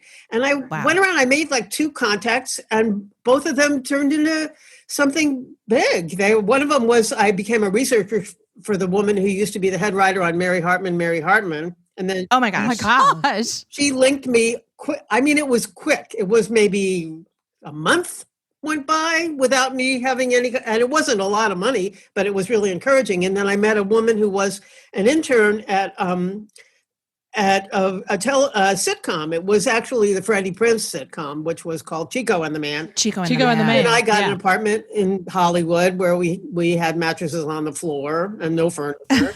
and I started hanging around the Improv. And then I got a job on staff at this thing, the New Laugh-In, which was a really terrible show. But I couldn't believe somebody was hiring me. I mean, the whole thing was so weirdly easy. Right. And it was so much easier than getting a job teaching art that I thought, geez, I mean, I was stunned by it. I still am. It was really, I mean, talk about a pivot. That for me still stands out in my mind as some kind of weird fate that I made my way down to a place, because I couldn't get any jobs where I was in San Francisco. There was nothing. And I made my way down to LA and got jobs.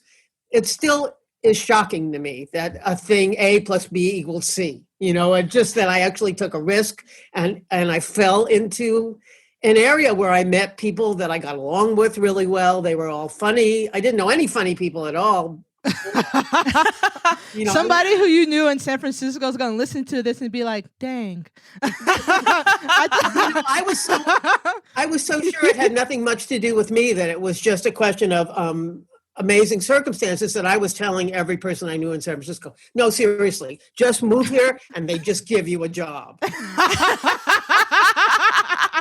kind of wild. I mean, it also, though, I think really speaks to that thing that we've talked about on this show, and truly what just happened to me, which is like, sometimes you just got to move. You got to like move to a new place, change the scenery, change what you're looking at every day, and like, maybe the world shows up for you. Like, that is pretty wild. You were meant to be there. And I mean, like, obviously everyone moving to LA is not going to get a job in 2 months, especially these days. But I think that, or even especially back then, I think one of the things that really struck me is that, like, right off the bat, you were like, I met 2 women and they helped me. And I was like, okay, now I'm getting it. That's totally true. I never thought to add that up, but they both of my opportunities came through women. Yeah. Women helping women. No woman is gonna like suggest or recommend another woman that is like bad. I know that like men will do that. They'll be like, my friend's like not that cool or good at the job, but he's like cool, he'll come work. Women don't, like, we always like can back it up. Like, they knew, they were like, this is like a bad bitch, she's cool and I'm gonna help her. Like, there's you definitely deserved it. Yeah, I was gonna say the other thing was that was weird to me is that it didn't occur to me, because I had been at Berkeley for 6 years and teaching art in an art department. It didn't occur to me that it was verboten for women. I wasn't paying attention to that. And my first job that I got, this one where I was on the New Laugh-In as a staff writer, and I didn't really even know how to write jokes. I knew how to be funny, but I didn't know how it broke down into a quantity that was actually a joke. When I went in for that job, I had written some sketches that I hoped would be on Saturday Night Live. I mean, that was, for me, Saturday Night Live was kind of new, and I really wanted to work on that show. So that was sort of my sensibility. The first time I'd ever seen it on TV was satirical, weird, semi-surreal and stuff. And when I went in for that job interview, the guy, the producer of the show, who was the producer of the old Laugh-In, yelled to somebody in the next office, "Hey, come in here and take a look at Merrill Markoe," because they thought I was a guy. Oh, we've talked about this before. I've had that experience too. I've gone into a meeting and have had someone say, "Oh, you're a woman." Really? Joan Rivers actually thought that I was a guy. But what was that person's reaction seeing that you were a woman at the New Laugh-In? Well, you know what? There was this thing going on then that friends of mine from that same era and I have talked about. We used to make fun of. It was called the quota system. Mm-hmm. And they were at that point trying to hire 2 women on a staff, and they already had their 2 women, so they weren't looking for anyone else. So I ended up being the 3rd woman because they got me in there, and I guess they wanted me. But then the quota system went away. It was, looking back on it, we used to just go, oh yeah, well they got their 2 women, boy, oh boy, oh boy. But then not expecting that it was going to roll backwards and there would be no women. I was gonna say we still have that. They put it back. They just don't call it anything, and now it's 0 to there is 1 no woman. Quota. But now it's we got a woman on the staff now, and then I mean, now we talked to a woman about this job, but we did not give it to her.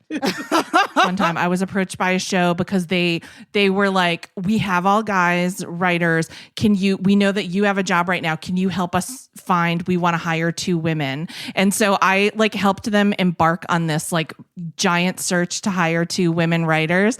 And in the end, they hired 1 woman and 1 guy. Jeez.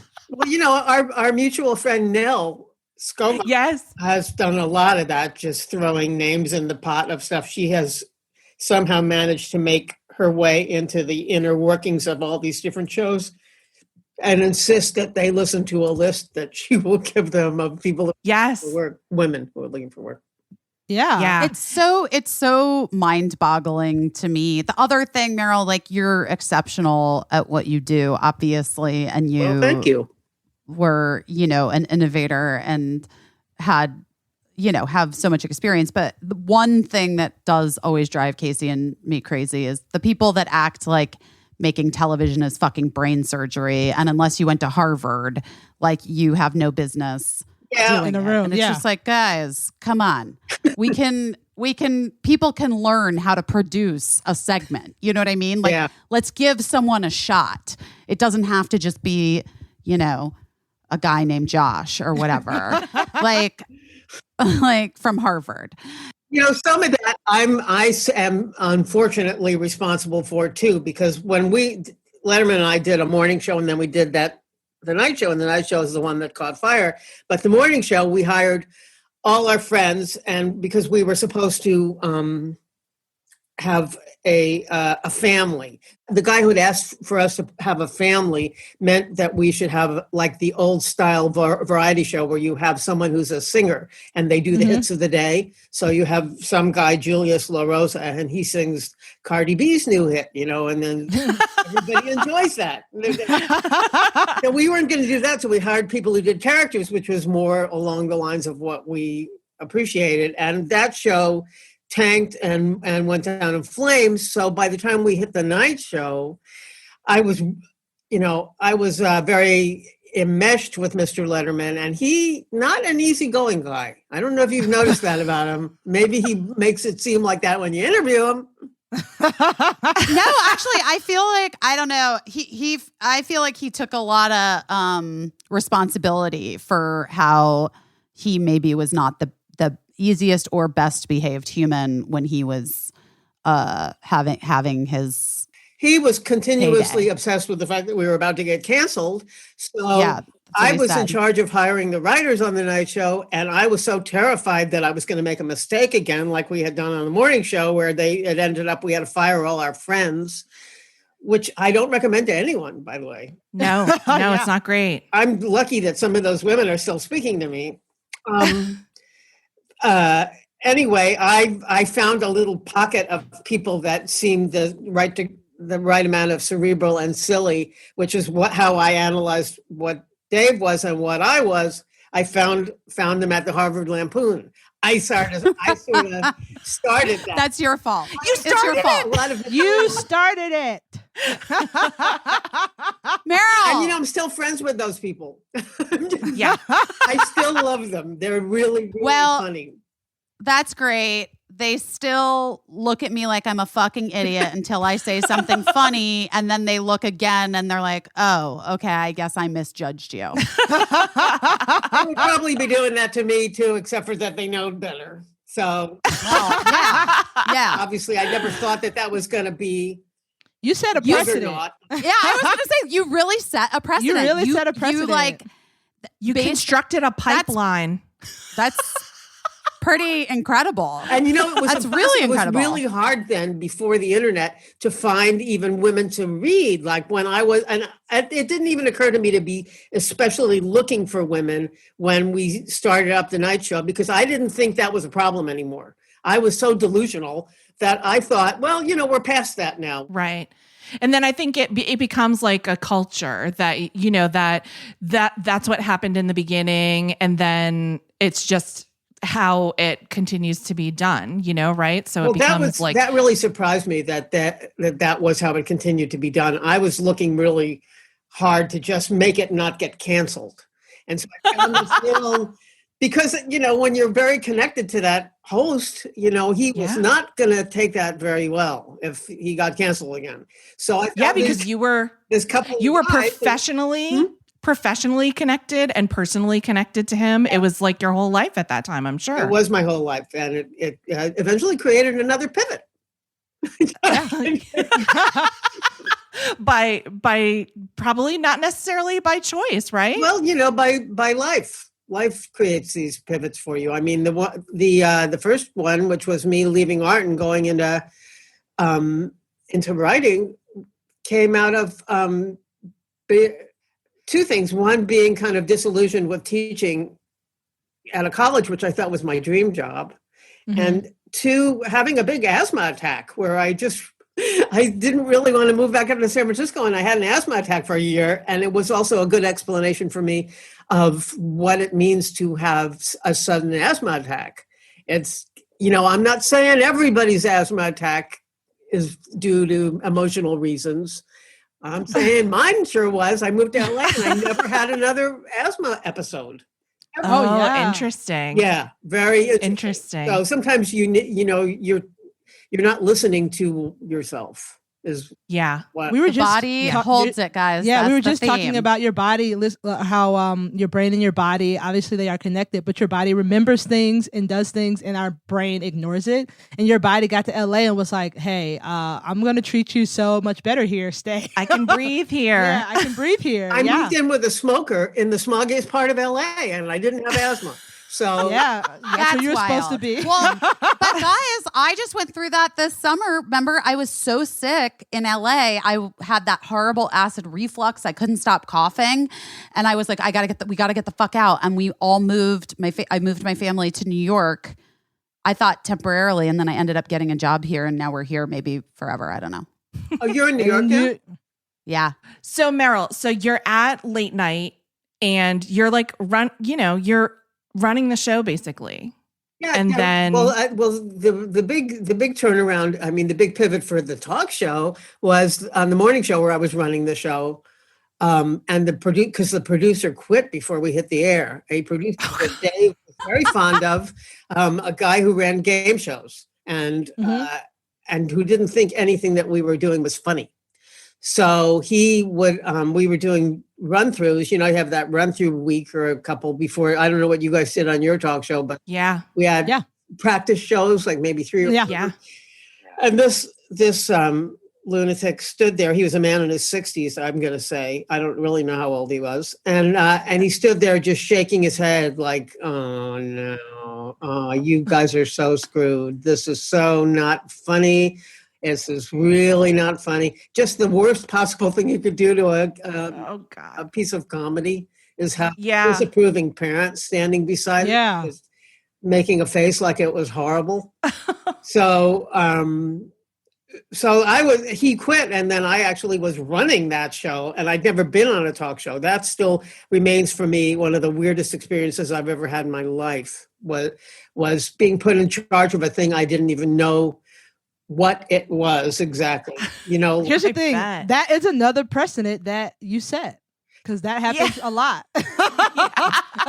But here's what was weird is I had never seen a rundown for a show, and the only producer who had been there was gone, and I didn't know how long I was suddenly in charge of making the rundown, so I didn't know how long to imagine the opening jokes were going to be, and then how long to imagine the opening interview was going to be.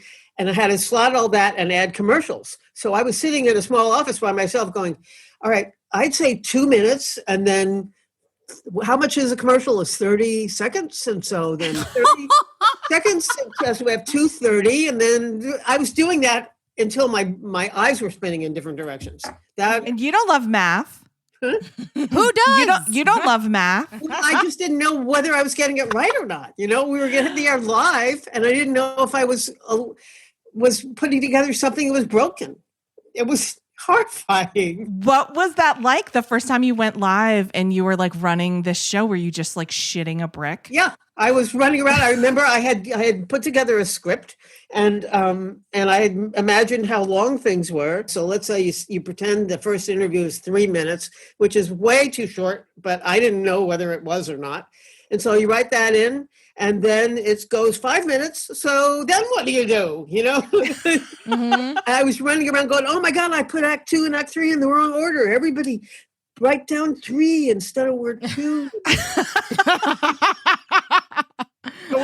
Oh my gosh. So then when that show was canceled, when that show ended, like how did you, Dave has told us how he felt. How did you feel? Happy. Yeah. Yeah. That's what he said. He said it was like the worst thing that had ever happened. And that's why when you guys got the Late Show, he was just like, his only focus was to stay on the air. Yeah. But we broke up in the middle because he was not happy for many weeks. He was not, he felt his career was over, that everything was over. And then when we started the night show, I actually wasn't going to come back because it had been so ghastly at the end of the morning show. But then I was the person who held the keys to the kingdom. I understood how the thing worked. I had figured out how to write for Dave because I was inside his brain far too much. And then from that point on, it was just, he was worried we were going to get canceled every single day until I left. That must have been fun. That was a lot of fun. It was a lot of fun. And meanwhile, we were doing, everything we could think of, every single thing we could possibly think of. You were really like reinventing the wheel, or just inventing the wheel. So how long were you at late night? How many years? I was there sort of on and off for maybe 6 years, 5 years. 6 years. Mm-hmm. I was always aware of who you were growing up. And then my first big job when I left my hometown was to work on The Late Show, the CBS show. And I just remember everybody speaking with such reverence about you. And everybody had like a Merrill story. And like back in the days when Merrill was here, nobody here's how it was. Merrill when she was there. Well,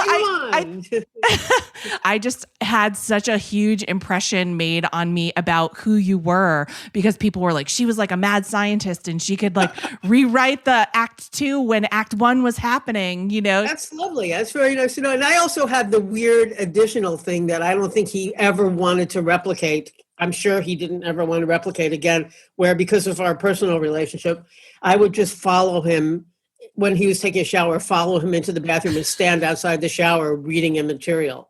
So nobody else really could do that, I don't think, although I'm not sure about that. That is so funny. We don't. Yeah, well, I do know. Nobody did. But so anyway, so you guys.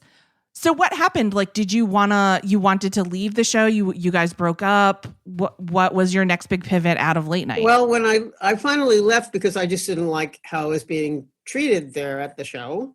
And I felt that I was I was taking outside work at the same time because I was always worried that everything was going to come to a halt on the show.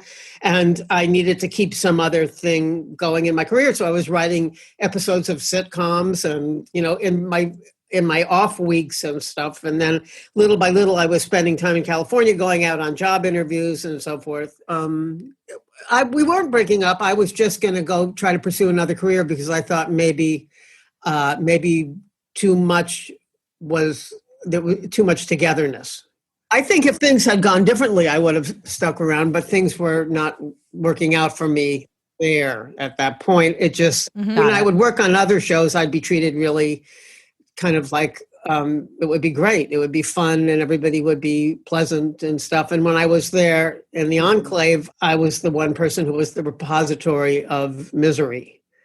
Like he would tell me stuff he wasn't saying to anyone else, and then he would hold me responsible for things and so forth. And he wouldn't do that with other people. He just knew me really well. So that was not nearly so much fun as going to somebody else's show and have them be really happy to see me and tell me my work was good.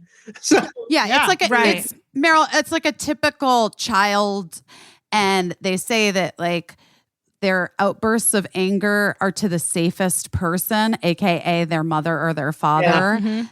It's like a petulant little kid who's like having a temper tantrum, and he's like, "You're the safest place for me to put all of this at," but that's not okay because he's a full grown ass man with the right. And I was also, that was my job. So it was my job and my home life. And so I thought if I left, then I would be able to have a separated, maybe that would make everything just work out more smoothly, because I didn't understand nearly the amount about people that I do now. And, and I hadn't been to a shrink yet and so forth. And then I did go to a shrink, and then I pivoted.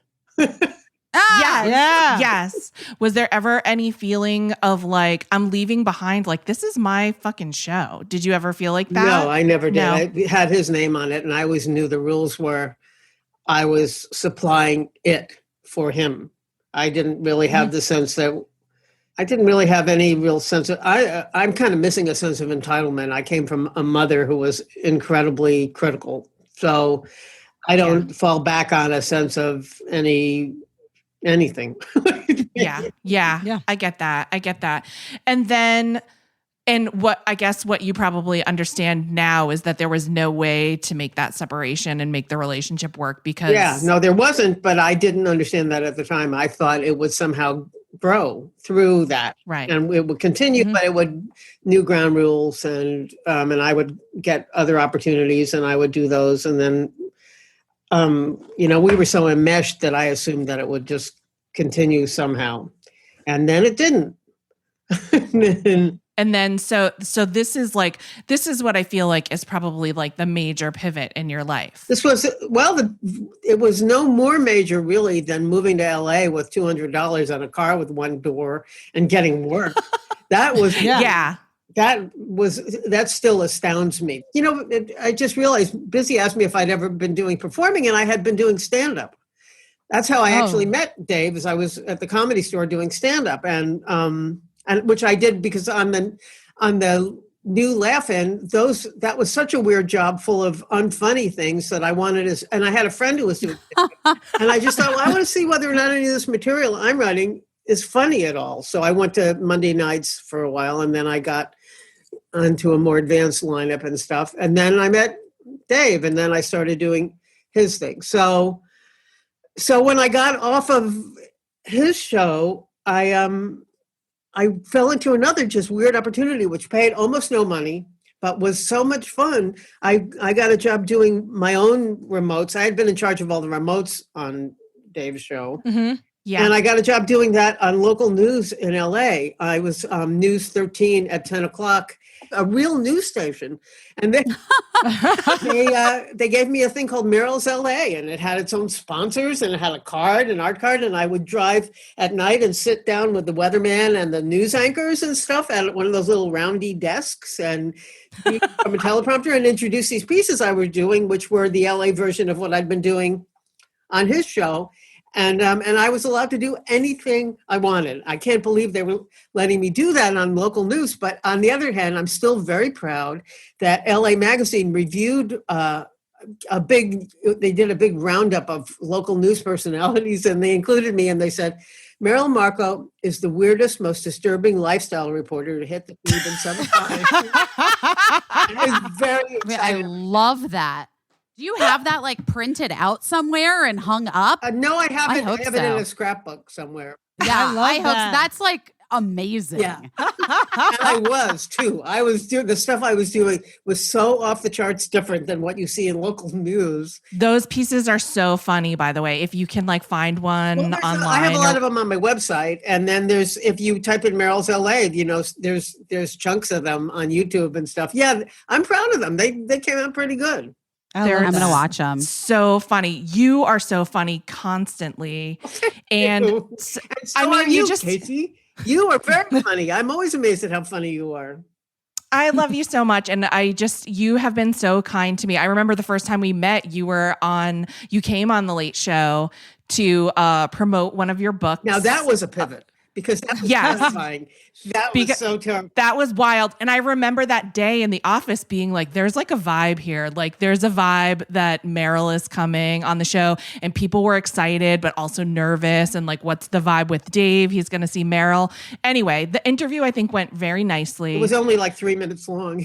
Yeah, exactly. It was fine. But then after he said, I would like you to go invite Merrill to come up to the office to say hello. And I was like, oh, okay.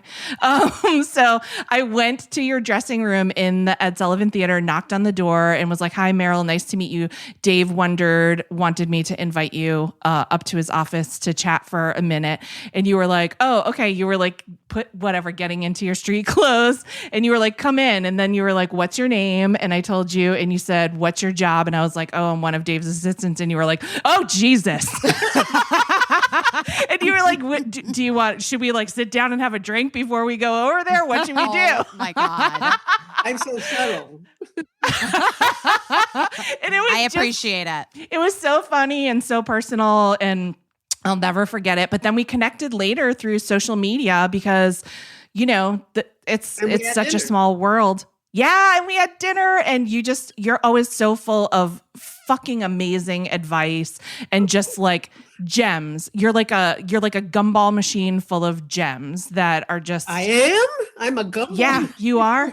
Yeah, yeah, you really are. And I think you don't think anything of it, but then you say these things that I'm like, oh gosh, like I just have it in my head forever.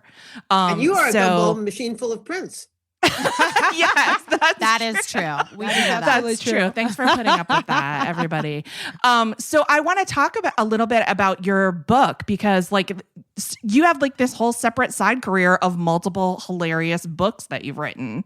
And you have a new one. Yeah, my new one is I've already mentioned I went to 6 years of art school, and then I stopped drawing entirely because I felt I would be a dilettante if I were to. All I was concerned with before I switched careers was getting in the Whitney Annual. I was very high-minded about art. And then I, because of social media, I became friends with a bunch of cartoonists. And I had been reading graphic novels and stuff, and I went to a couple of houses where they were doing them, and I looked at the amount of work it was, and I went, well, there's no way I could do that. Even if I could draw the thing, that's the most amount of work I've ever seen anybody do. It's crazy amount of work. But then I had this idea in a down spell at one point where nothing else was going on. I was cleaning out my office because I really do save. And some of this, I think I got this impulse from the Letterman show. I used to feel that everything in the whole world was a possible segment on the show. So, and a lot of it did become a segment on the show. So I just save everything I think is funny. And as it turns out, I think almost everything is funny. So, so I have this office full of crap, and I found all these diaries. And then I had this idea, okay, I'm going to sit down and just read them like they're a piece of literature. Because now that I turned into a writer, and see whether or not the kid who was writing these things has anything in common with the person who turned into a writer. And she doesn't really. I mean, she doesn't. When you think back on yourself because I got these diaries, the first of them, I was about 10. And I really am not very much like the person I was when I was 10. I was, I guess, just doing an impression of my mother and of my friends.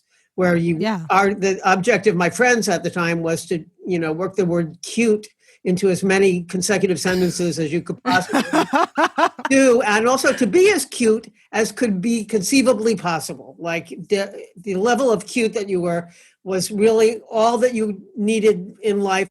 So anyway, I thought, well, okay, this might be a funny comic strip where it would be a comic strip of a girl from another era, like a lost era that you haven't heard from in a long time.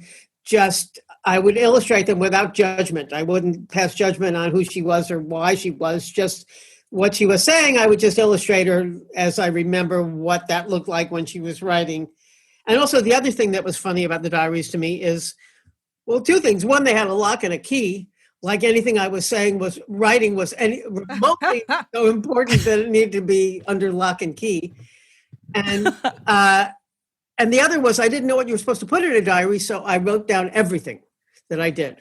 I just listed everything I ate and everything I watched on TV and every movie I saw, and every time we had a Girl Scout meeting, I said what we did. And so it was really interesting to me when I sat and read it, and I had forgotten a lot of this stuff because, as it turns out, I don't know about any of you guys. If you had said to me, 5th grade, I would have had a sort of a black and white photo in my head of the classroom and the teacher, and then maybe a kid or two, and then...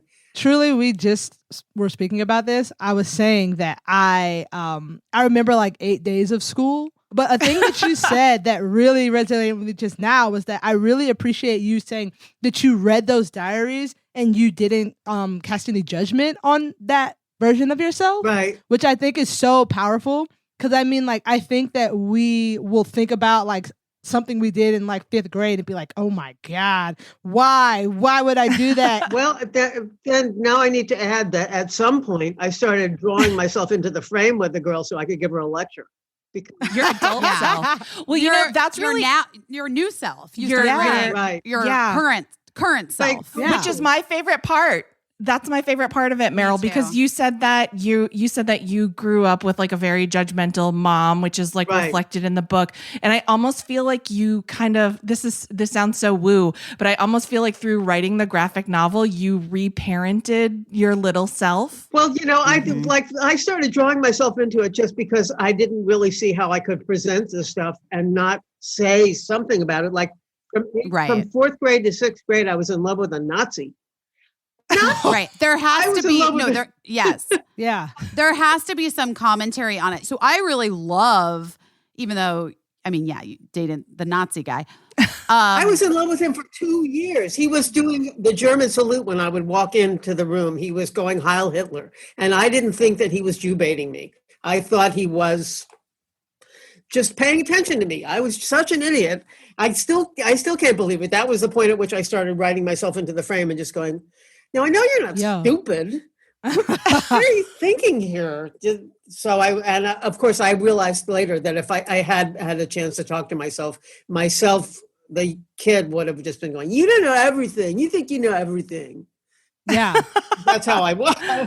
And then once I started doing that, I realized that you have to make a story out of your life. I don't know about any of you, but my life didn't feel like an act 1, act 2, act 3 to me, so much as just random stuff. So I had to provide a sort of a story arc for myself. So I assembled one that I didn't know was there. And now weirdly, I see my life that way. You strung a necklace from like a random pile of pearls. Exactly. Yeah. That's what I had to do, but I didn't see it for a pretty long time. It was so worth it because it's really very funny. Did you find it cathartic or therapeutic at all to sort of go through these moments in your life and make sense of them? No, that was not so much as I was really happy to be drawing again.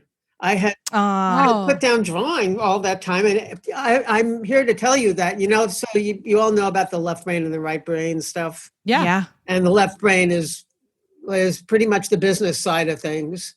And the organizational charts and the math and writing.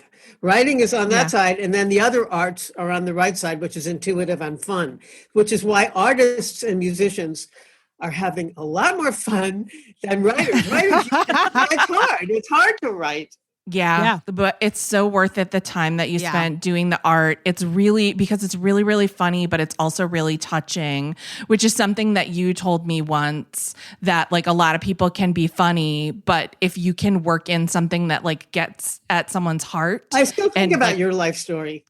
Oh my gosh. I'm telling you better write it, and you really better. Okay. Maybe that's it, Caissie. Yeah. I have been telling her she needs to make a career pivot-ish, like still write, but I think that she needs to not be focusing on talk variety right now, and she should write her scripted show.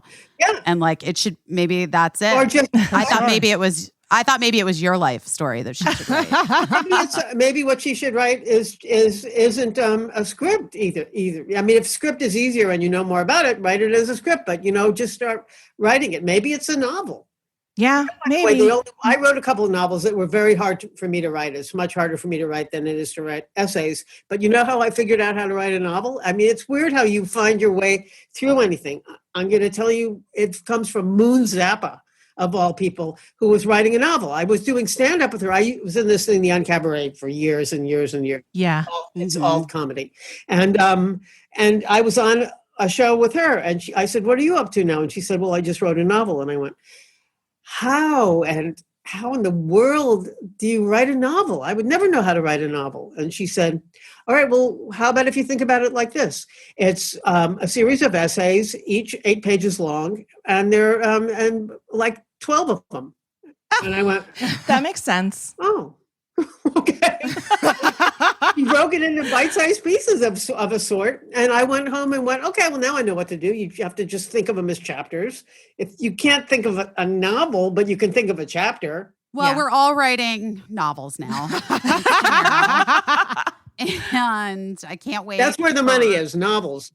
Right. That's what I hear. Yes. Meryl, I can't thank you enough for joining us and talking about all the pivots. And I said to Meryl right when we started, I am a fan of a graphic novel, but I never read them. I've literally only read 2 in my life. You're a fan of just that they exist, you mean? And you just... I guess, but I obviously got this because we were going to be talking to you, and I know who you are, and Caissie speaks so highly of you as well. And I really love this book so much. I'm going to give you it's some really name. beautiful. Okay. I'm going to tell you the name. Roz Chast wrote a book about her parents called Why Can't We Talk About Something More Pleasant? That was inspiring me. Linda Barry is the most gut-wrenching, funny stuff you'll ever read. It just puts you into somebody's painful but wisely observed childhood in a way that is astonishing. And then Mimi Pond, who wrote a couple of books about being a waitress when she was in art school that I thought were remarkable. And okay, well, I'm gonna go write a novel now, 8 pages at a time. I think do it. That's all we gotta do. Meryl, thank you so much for spending time with us. I just think you're the best. Everybody follow Meryl on Twitter. She's hilarious. Get her book. It's called We Saw Scenery. Get it for everybody for a gift coming up. Send it to everyone. And by the way, I named it We Saw Scenery because that was how I described when I was a kid, at least 3 occasions, everything that wasn't me. When we went to the Florida Keys. We saw scenery. It's just such a perfect book, and everybody read it and then hit us up to talk about it because we've all read it and we love it. Well, thank you so much for having me. That was fun. Well, you guys know I've talked about how much I loved working with Warner's.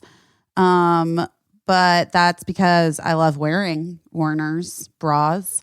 And I have been for a long time because they offer real solutions for real women. They've been supporting women for over 140 years. They really know their stuff and how to hold your stuff up comfortably.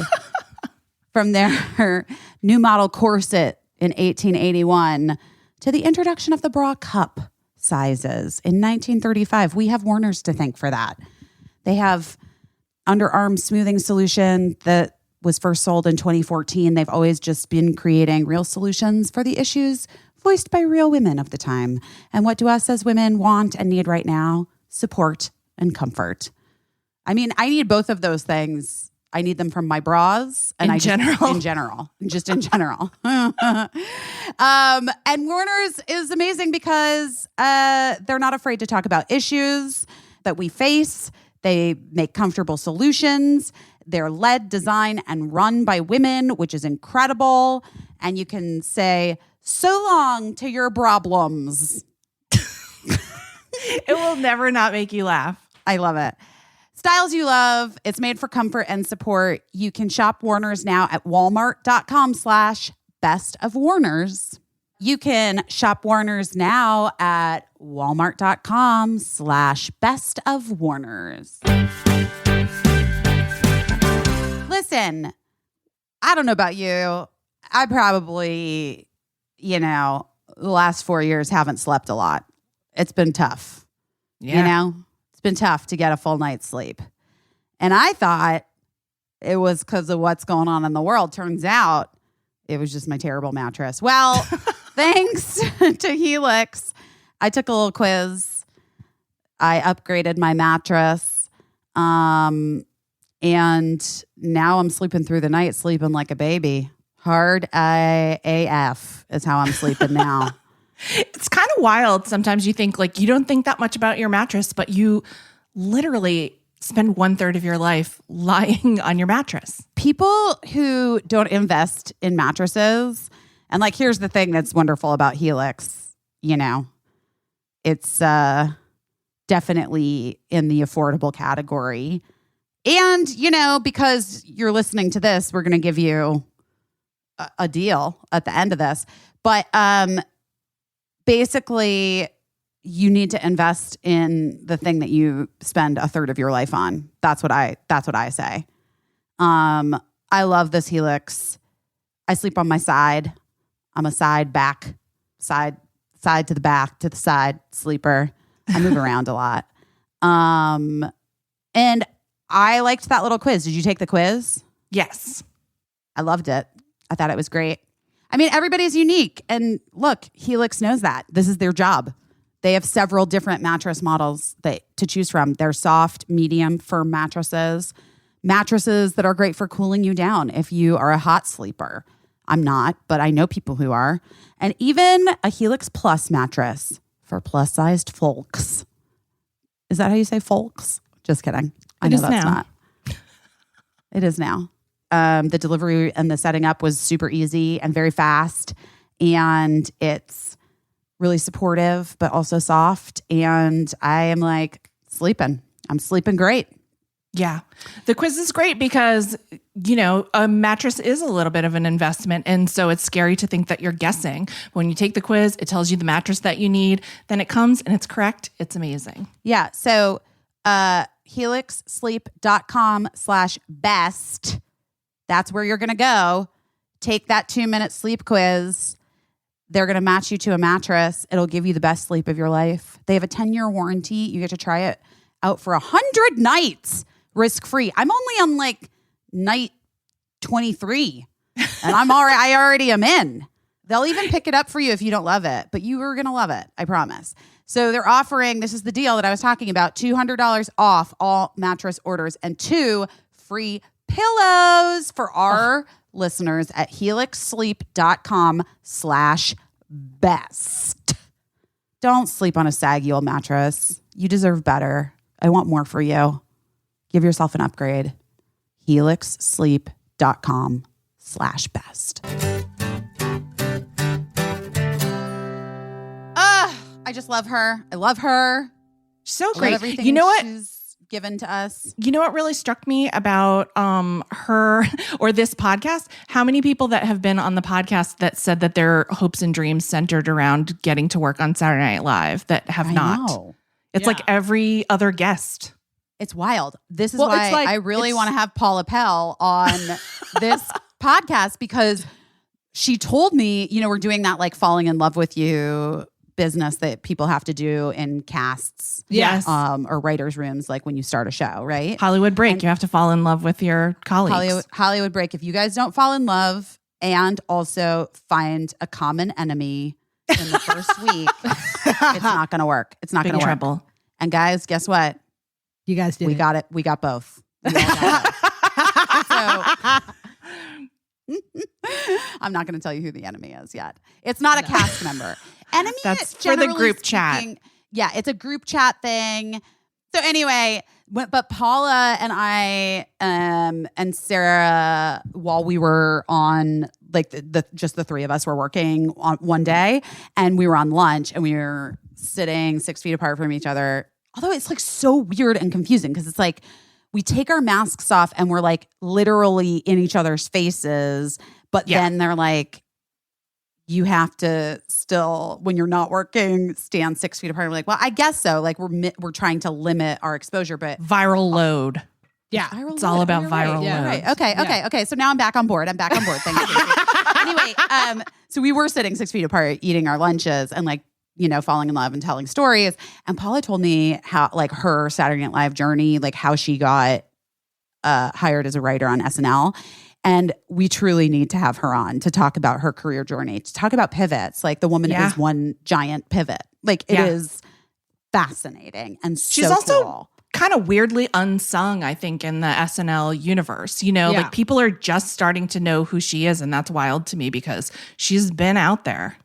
Well, I think part of what ends up happening, especially with SNL, is that if you're not a writer performer, right, you kind of don't get the accolades that the writer performers get because they're kind of the face of the operation. Right. But because post SNL, she's worked so much as a performer now. Mm-hmm. Yeah. Also, wildly, I found out, we were talking about early jobs. She did these commercials when I was in high school before she was on SNL that I fully, like, they were not syndicated, but they were regional. That she did these like different regional commercials for the lottery. Oh, wow.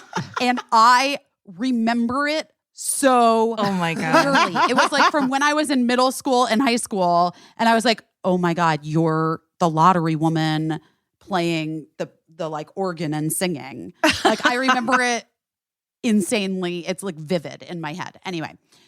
All right. Well, let's get to a letter. Sketch comedy friends, hang in there. Okay. Hi, Busy Shantira and Caissie. I'm really loving the podcast so far. You three are some of the most genuine and pure people I've listened to. That's nice. So nice. Recently, I've been feeling alone. I have a small, close number of friends I've known since high school. As you've all noticed, people are over this pandemic. These people include my friends. They've proceeded to live life completely normally. This includes going out to eat inside, eek, traveling, and having larger gatherings. Eek. They all know how I feel, which is I'm not going to go inside a restaurant or to a large gathering until there is a vaccine. So I'm never invited or talked to as much. I feel more isolated than ever.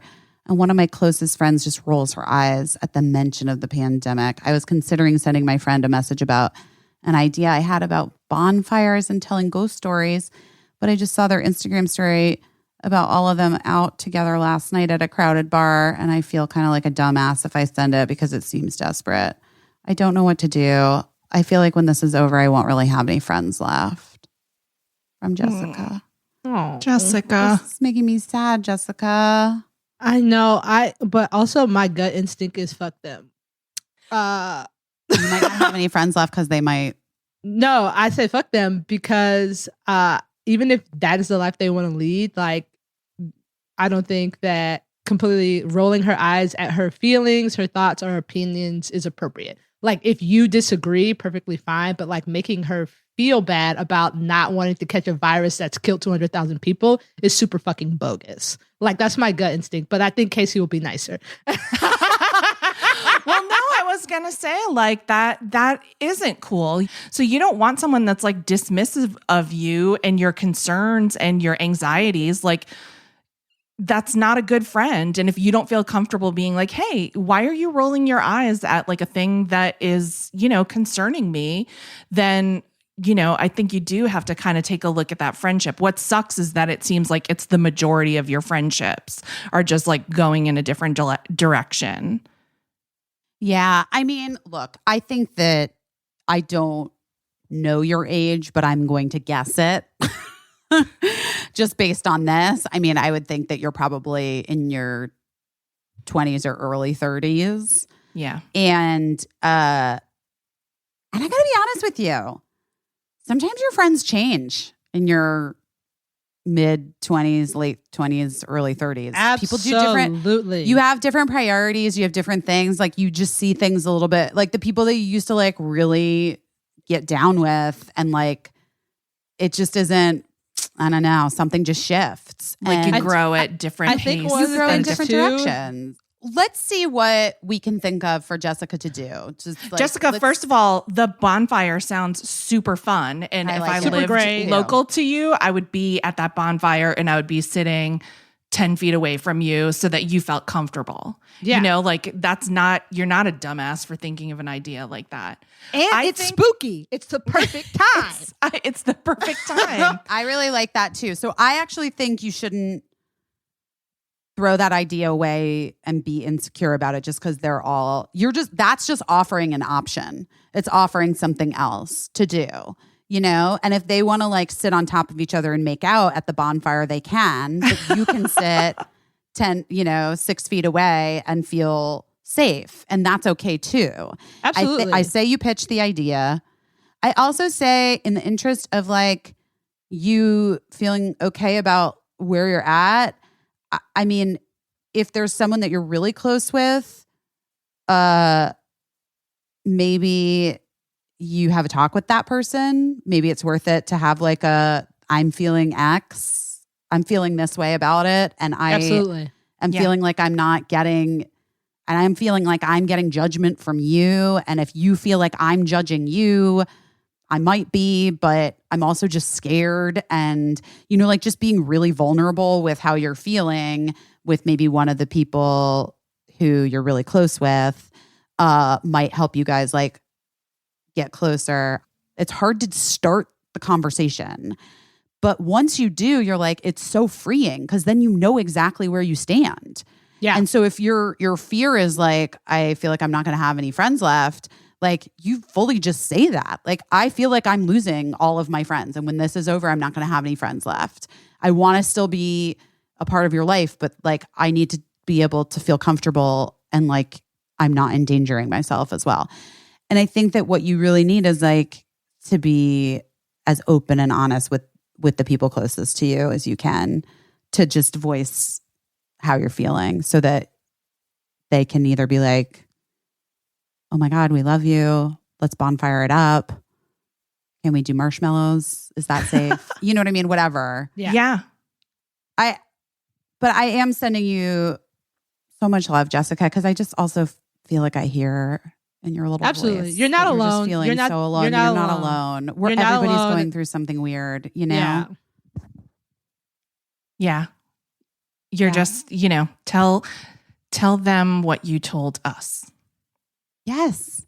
And see what happens. Play them this. Yeah. Or just tell them to download and subscribe to this podcast so that we can keep doing it. No, but we do love you guys, and we do want you to ask people to subscribe and download and share our podcast. And you can email us at busydoingherbest@gmail.com. You can follow our Instagram. BP is doing her best. And Busy Phillips, that's Caissie St. Ange and Shantira Jackson. Bye. I hope you have a really lovely week. Next time we talk, guys, we may or may not be. We may or may not know who the next president is. Should we take bets real fast? I'm almost fainting just talking about it. I know. My question is, do we take like an over/under on how they try to fuck with I'm it? saying I'm so scared. I'm so saying we scared. flipped Texas, and it ain't no question. That's what I'm putting out in the universe. That's how bad I want it to be. Like, I'm just going to say it's going to happen, and it's going to happen big, and it's going to happen good. And if I'm wrong, that's fine, but I'd rather be big wrong. That's the energy I'm putting it out. I want you to be so right. If you haven't voted yet, you guys, please exercise your hard-won right to vote. And the next time we talk, hopefully it'll be an exciting... Sweet release from this hell. That's the thing, man. What are we going to do? We got to we all have to have ice cream. Well, you know what's also confusing is we have to record the podcast on election day. So we won't know. Oh, damn. Fuck that. Let's just do a live podcast. Well, we better look into it then. Wait, why don't we just record it on Wednesday and release it on Thursday? We'll talk to the podcast bosses. Well, I'm the boss. And That's how you end the podcast, y'all. That's it. All right. Bye, guys. I love you. We love you. Have a good week. Okay, bye. Go vote.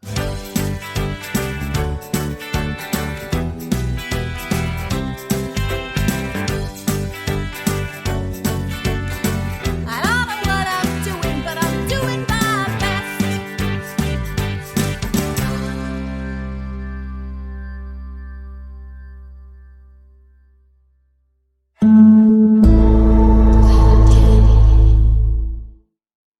Oh, no.